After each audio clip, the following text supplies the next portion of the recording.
Deuxième pays en Afrique avec le plus grand nombre de personnes déplacées internes, soit près de 6 millions au 31 mai 2025, la République démocratique du Congo a atteint les niveaux records. En réponse à ces drames humanitaires, une tripartite RDC-HCR-Rwanda tenue en juillet 2025 à Addis Abeba avait permis au parti l'adoption d'une feuille de route 2025-2026 pour le rapatriement et la réintégration des réfugiés.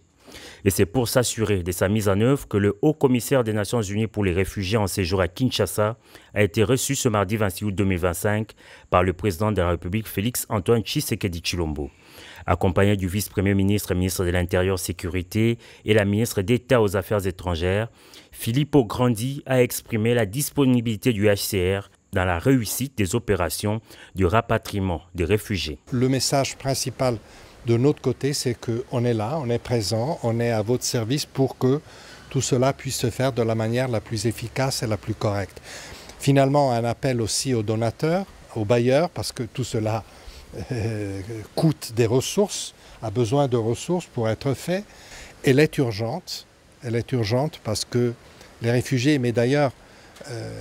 les Congolais aussi qui sont déplacés ou qui vivent dans leur pays, mais qui vivent dans cette situation difficile à l'Est, souffrent beaucoup. Donc il faut que maintenant les initiatives politiques se traduisent dans des bénéfices concrets pour les personnes qui sont dans des situations de conflit, y compris les réfugiés et les déplacés, et c'est là où on va s'engager. Le haut-commissaire du HCR s'est en outre réjoui de la signature des accords de Washington et des engagements de Doha devant permettre à son organisation de travailler encore mieux sur ces dossiers humanitaires. Maintenant, avec les accords de Washington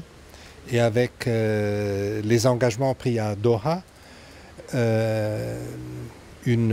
une ouverture politique s'est produite qui va nous permettre de travailler encore mieux sur ce dossier qui est humanitaire, mais qui a bien sûr des retombées, des liens avec la situation politique. Le HCR joue dans ce contexte un rôle de facilitateur du dialogue et des résultats concrets qui peuvent venir de ce dialogue. Il faut préciser qu'en complément à ces initiatives de paix, la France organisera à Paris en octobre 2025 une conférence internationale sur la crise humanitaire en RDC. Des assises qui voudraient associer toutes les parties prenantes régionales afin de créer un espace de dialogue sur les causes profondes de la crise et surtout mobiliser la communauté internationale afin de venir en aide aux personnes déplacées de force dans cette partie du pays.